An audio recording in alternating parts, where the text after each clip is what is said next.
December వస్తే Congress party అధికారంలోకి వచ్చి తెలంగాణలో 2 ఏళ్లు పూర్తవుతాయి. అధికారంలో ఉంది కాంగ్రెస్ పార్టీ. అయినా తెలంగాణలో ఆ పార్టీ బలపడడం లేదనేది ఢిల్లీ అధిష్టానం యొక్క అనుమానం. అందుకే మీనాక్షి నటరాజన్ ఎవరైతే రాష్ట్ర ఇన్ఛార్జిగా ఉన్నారో ఆమె చాలా సీరియస్‌గా ఇక్కడ పరిస్థితుల్ని అంచనా వేస్తున్నారు. మనం చూసాం. ఆమె డైరెక్ట్‌గా పాదయాత్రకు కూడా వెళ్ళిపోయారు.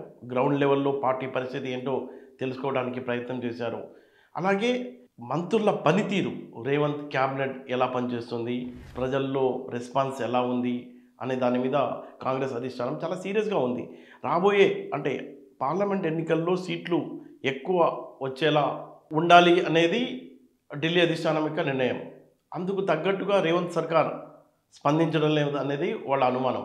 అయితే ఈ క్యాబినెట్ పనితీరు, మంత్రుల మధ్య కమ్యూనికేషన్ గ్యాపు, ప్రతిసారి రోడ్ల మీదకు అంటే ఓపెన్‌గానే మంత్రులు కామెంట్స్ చేసుకోవటం, ఇటీవల సినిమా పరిశ్రమకు సంబంధించిన ఒక మీటింగ్‌లో ఆ మంత్రికి కూడా తెలియకుండా మీటింగ్ పెట్టడం అనేవి ఇలాంటి అనేక విషయాలు 2 ఏళ్ళు అయిన తర్వాత అంటే డిసెంబర్ గానీ, జనవరిలో గానీ క్యాబినెట్‌లో భారీ ప్రక్షాళన జరిగే అవకాశం ఉందన్న గుసగుసలైతే గాంధీ భవన్‌లో వినిపిస్తున్నాయి.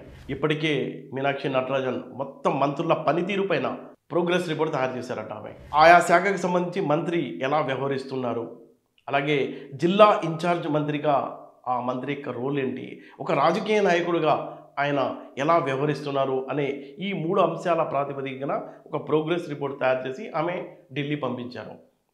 అయితే 5గురు మంత్రుల పనితీరుపై అధిష్టానం చాలా అసహనంతో ఉందట. వీళ్ళని తప్పించడం ఖాయమన్న ప్రచారం కూడా జరుగుతుంది. వాళ్ళకు ఒక వార్నింగ్ ఇచ్చి కొంత టైం ఇచ్చారంట. ఈ డిసెంబర్ లోపు పనితీరు మార్చుకోకపోతే ఇంటికి పంపడం ఖాయమన్న సిగ్నల్ కూడా ఇచ్చేశారంటారు. అయితే కాంగ్రెస్ పార్టీ అంటే కేంద్రంలో అంటే జాతీయ పార్టీ, ఇక్కడ వాళ్ళకు బాగా అంటే లాయల్ వాళ్ళు ఉంటారు. ఎవరైతే నమ్మకంగా ఉంటారో వాళ్ళకి అధికారాలు దక్కుతూ ఉంటాయి. మనం చూసాం రేవంత్ రెడ్డి పదే పదే ప్రేమ్ సాగర్కు, సుదర్శన్ రెడ్డికు ఎలాగైనా తన క్యాబినెట్లోకి తీసుకోవాలని ఎంతో ప్రయత్నం చేశారు. అయినా అధిష్టానం ఒప్పుకోలేదు. సడన్గా అజారుద్దీన్ని తీసుకొచ్చి మంత్రిని చేశారు. ఇక్కడే ప్రాబ్లం అయిపోయింది. అజారుద్దీన్ ఎప్పుడైతే గ్రేటర్ హైదరాబాద్కు సంబంధించిన వ్యక్తి మంత్రిగా అయ్యారో మొత్తం గ్రేటర్ హైదరాబాద్ పైన ఆయన ఆధిపత్యం ఉంటుంది. ఇక్కడున్న ఎవరైతే దానం నాగేందర్ అలాగే అంజన్ కుమార్ యాదవ్, దానం నాగేందర్ బీఆర్ఎస్ నుంచి కాంగ్రెస్లోకి వచ్చినప్పుడు ఆయనకు ప్రామిస్ చేశారట మంత్రి పదవి ఇస్తామని. ఇప్పుడు సిటీకి సంబంధించిన కోట అయిపోయింది. అంజన్ కుమార్ ఎంతో ఆశతో కూర్చుని ఉన్నాడు. ఇప్పుడు చేతులు ఎత్తేసారంట. రేపు పార్లమెంట్ ఎన్నికల్లో అంటే భవిష్యత్తులో జరగబోయే ఎన్నికల్లో గెలిపించుకునే బాధ్యత కూడా ఇప్పుడు సిటీలో ఉన్న అన్ని నియోజకవర్గాల్లో గెలిపించుకునే బాధ్యత మంత్రి పైన ఉంటుంది. అజారుద్దీన్తో గెలిపించుకోండి అన్నట్టు వాళ్ళు మొహం చాటేస్తున్నారంట, దానం నాగేందర్ కానీ అంజన్ కుమార్ యాదవ్ కానీ. ఈ నేపథ్యంలో కాంగ్రెస్ అధిష్టానం చాలా సీరియస్గా ఆలోచిస్తుంది. ఇప్పుడు జరుగుతున్న ఈ ఉప ఎన్నిక సీఎం రేవంత్ రెడ్డికి అగ్ని పరీక్షగా మారింది. ఇప్పుడు కనుక ఇక్కడ గెలవకపోతే అది చాలా సీరియస్గానే ఉంటుంది ఢిల్లీ అధిష్టానం ఆలోచన. ఎవరికైతే రేవంత్ రెడ్డి సీట్ రాకుండా అడ్డుకున్నారో, పార్లమెంట్ సీట్ రాకుండా కూడా అడ్డుకున్నారో ఆయనకి కేంద్రం డైరెక్ట్గా అంటే అధిష్టానం డైరెక్ట్గా మంత్రిని చేసి కూర్చోబెట్టింది. అంటే ఈయన సీఎం రేవంత్ రెడ్డి ఎవరికి రికమెండ్ చేస్తున్నారో వాళ్ళకి మంత్రి పదవి ఇవ్వకుండా ఎవరిని వ్యతిరేకించారో వాళ్ళని మంత్రి చేశారు. అంటే ఈయన మాట అక్కడ ఢిల్లీలో చెల్లుబాటు కావడం లేదని సీనియర్ జర్నలిస్ట్ చలసాని నరేంద్ర విశ్లేషిస్తున్నారు.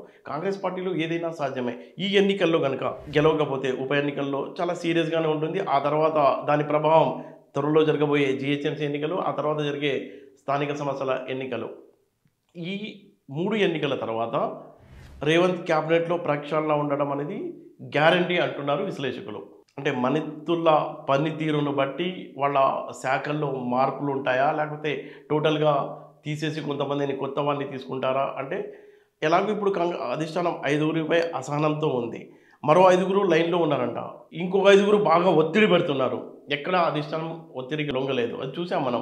ప్రేమ్ సాగర్ కానీ, సుదర్శన్ రెడ్డి కానీ, మల్రెడ్డి రంగారెడ్డి కానీ బహిరంగంగానే వాళ్ళు ఎన్ని వ్యాఖ్యలు చేస్తున్నప్పటికీ కాంగ్రెస్ అధిష్టానం ఎక్కడ బెండ్ అవ్వలేదు. ఇప్పుడు లేటెస్ట్ డెవలప్మెంట్ ఏంటంటే ప్రేమ్ సాగర్కి ఏమో పౌర సరఫరాల కార్పొరేషన్కి చైర్మన్గా ఇచ్చి క్యాబినెట్ హోదా ఇచ్చారు. సుదర్శన్ రెడ్డికి ప్రభుత్వ సలహాదారుగా తీసుకొని ఆయన కూడా క్యాబినెట్ హోదా ఇచ్చారు. వాళ్ళిద్దరిని తృప్తిపరిచారు. కొంత ఈగో సాటిస్ఫై అయింది. మిగతా వాళ్ళ సంగతి ఏంటి? వీళ్ళకి తర్వాత జరగబోయే అంటే ఇప్పుడు క్యాబినెట్ మనం చూసుకున్నట్లయితే ఏదైతే సీఎం సీఎం ప్లస్ 18 మందిని తీసుకోవడానికి అవకాశం ఉంది. ఆ రోజు ప్రమాణ స్వీకారం చేసినప్పుడు 2 ఏళ్ల క్రితం సీఎంతో పాటు కేవలం 11 మందే తీసుకున్నారు మంత్రిమండలిలోకి. ఆ తర్వాత మనం చూసాం జూన్‌లో ఒకటి బీసీ నుంచి, ఎస్సీలో నుంచి మాల, మాదిగ కమ్యూనిటీ నుంచి తీసుకున్నారు. ఇప్పుడు సడెన్‌గా మైనారిటీ సామాజిక వర్గం నుంచి అజారుద్దీన్‌ని తీసుకున్నారు. టోటల్‌గా సంఖ్య ఇప్పుడు సీఎం ప్లస్ క్యాబినెట్‌లో మంత్రుల సంఖ్య 16కి పెరిగింది. ఇంకా 2 ఖాళీలున్నాయి. ఈ 2 ఖాళీల గ్యాప్‌ని స్థానిక సంస్థల ఎన్నికల తర్వాత ఇద్దరిని తీసుకుంటారా? లేకపోతే మొత్తం 5గురిని తీసుకుంటారా అన్న చర్చ అయితే కేంద్రం అధిష్టానం ఢిల్లీలో ఉన్న కాంగ్రెస్ పార్టీ అధిష్టానం సీరియస్‌గా ఆలోచిస్తుంది. రాజకీయ విశ్లేషకులు గట్టు రామచంద్రరావు ఏం చెప్తారంటే, రేవంత్ రెడ్డి పైన కాంగ్రెస్ అధిష్టానానికి కొంత అపనమ్మకం ఉంది. ఆయన బీజేపీలోకి టచ్‌లోకి ఎళ్లారని చాలా సీరియస్‌గానే వాచ్ చేస్తుంది. పార్టీ అధికారంలో ఉన్నప్పటికీ కూడా అనుకున్న స్థాయిలో స్థానికంగా అంటే తెలంగాణలో పార్టీ బలపడటం లేదు. ఆ దిశగా ప్రయత్నాలు జరగడం లేదు అనేది అందుకే అసహనంతో ఉన్నారనేది గట్టు రామచంద్రరావు విశ్లేషిస్తున్నారు. కాంగ్రెస్ పార్టీ జాతీయ పార్టీ కాబట్టి వాళ్ళకి బాగా లాయల్‌గా ఉన్న వాళ్ళని ఇక్కడ వాళ్ళకు ఎవరైతే అనుకూలంగా ఉంటారో వాళ్ళ ద్వారానే వాళ్ళు పాలన సాగిస్తారు. వాళ్ళకి పదవులు వస్తుంటాయి. ఆ రేవంత్ రెడ్డి పీసీసీ అధ్యక్షుడు కాకముందే కాంగ్రెస్ పార్టీ అధిష్టానం దగ్గర తన స్థానాన్ని గట్టిపరుచుకున్నాడు. ఇక్కడ పార్టీని గెలిపిస్తానని ప్రామిస్ చేశారు. అలాగే గెలిపించారు. సీఎంగా కూడా అయ్యారు. ఆయనకు టైం ఇచ్చారు.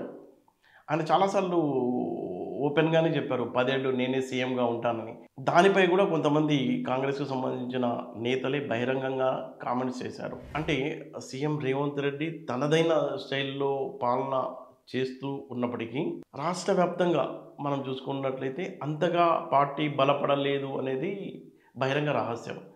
ఒక పక్కేమో రియల్ ఎస్టేట్ చాలా హీన స్థితికి దిగజారిపోవడం, అందులో ఎంప్లాయ్‌మెంటు, భూముల విలువలు పడిపోవడం లాంటివి కూడా చాలామంది అసహనంతో ఉన్నారు. మొత్తానికి మనం చూసుకున్నట్లయితే ఇటీవల జరిగిన అంటే గతంలో జరిగిన కంటోన్మెంట్ ఉప ఎన్నికల్లో బీఆర్ఎస్‌కు సంబంధించిన సీట్‌లో కాంగ్రెస్ పార్టీ గెలిచి రేవంత్ రెడ్డి తన సత్తా ఢిల్లీ అధిష్టానం అంతా తన సత్తా చూపించుకున్నారు. ఇప్పుడు ఇక్కడ జూబ్లీ హిల్స్‌లో జరుగుతున్న ఉప ఎన్నికల్లో కూడా ఇది బీఆర్ఎస్‌కు సంబంధించిన సిట్టింగ్ సీట్ కాబట్టి ఇక్కడ కూడా గెలిస్తే ఈయన పరపతి ఇక్కడ పెరుగుతుంది. ఆ తర్వాత దీని ఎఫెక్ట్ ఆ తర్వాత జరగబోయే జీహెచ్ఎంసీ ఎన్నికల్లో ఉంటుంది. ఆ తర్వాత జరగబోయే స్థానిక సంస్థల ఎన్నికల్లో ఉంటుంది. ఈ 3 ఎన్నికల్లో కూడా రిజల్ట్ బాగా లేకపోతే రేవంత్ రెడ్డి సీటు కూడా ప్రమాదం ఉంటుందని గాంధీ భవన్‌లో ఓపెన్‌గానే మాట్లాడుకుంటున్నారు.